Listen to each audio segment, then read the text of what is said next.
Bismillahirrohmanirrohim.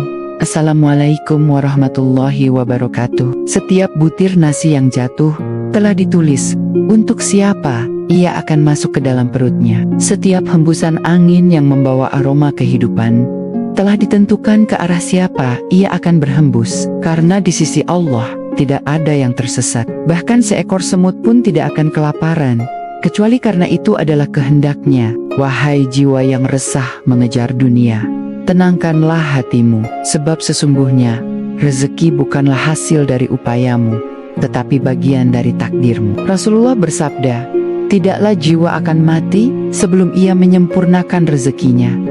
Allah juga berfirman dalam surat Hud ayat 6, dan tidak ada suatu makhluk pun yang melata di bumi, melainkan Allah yang memberi rezekinya. Namun, Imam Al-Ghazali, sang hujatul Islam, mengajarkan kita bahwa rezeki tidak hanya satu bentuk. Rizki ada 4 jenis, dan setiap hamba diberi bagian yang berbeda, sesuai kadar jiwanya, tingkat keimanannya, dan kedekatannya dengan Allah. 4 jenis rezeki itu adalah rizki matmun yang dijamin, rizki maksum yang dibagi, rizki matlub yang dijemput, dan rizki mau'ud yang dijanjikan. Mari kita renungi satu persatu dengan hati yang hening dan jiwa yang ingin mengenal Allah melalui rahasia pemberiannya.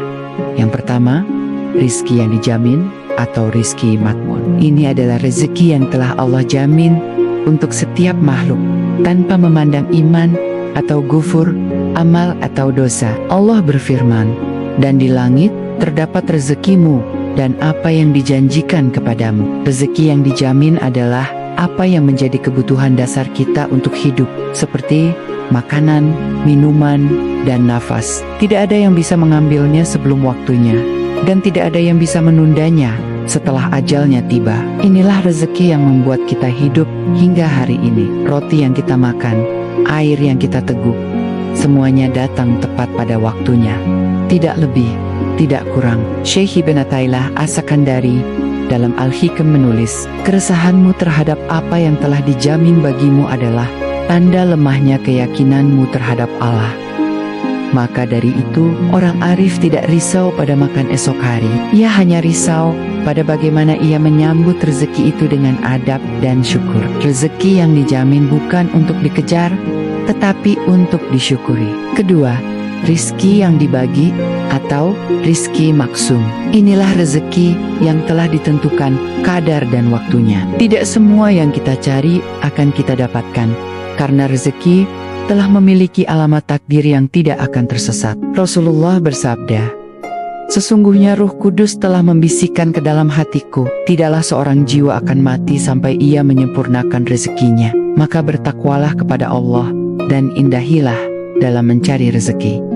Imam Al-Ghazali berkata, rezeki yang dibagi akan datang kepadamu sesuai kadar usahamu dan kadar ridha Allah padamu. Engkau tidak akan memperolehnya dengan keserakahan dan tidak akan kehilangan karena kesabaran. Rizki yang dibagi adalah ujian antara sabar dan syukur. Kadang Allah menahan, bukan karena benci, tetapi karena Dia ingin menumbuhkan doa dan pengharapan dalam diri kita, sebagaimana firman-Nya dalam surat Al-Isra ayat 30. Sesungguhnya Tuhanmu melapangkan rezeki bagi siapa yang Dia kehendaki dan menyempitkannya. Sesungguhnya Dia Maha Mengetahui lagi Maha Melihat hamba-hambanya. Maka jangan gelisah jika pintu rezekimu tampak tertutup, karena bisa jadi Allah sedang membuka pintu lain, pintu hikmah yang hanya bisa dimasuki oleh hati yang sabar. Ketiga, rizki yang dijemput atau rizki matlub. Inilah rezeki yang harus diusahakan, dijemput, dan dicari dengan ikhtiar. Bukan karena Allah tidak mampu memberi langsung, tapi karena Allah ingin mengajarkan kita nilai amal dan tawakal. Allah berfirman, maka berjalanlah kalian di seluruh penjuru bumi, dan makanlah dari rezeki Allah.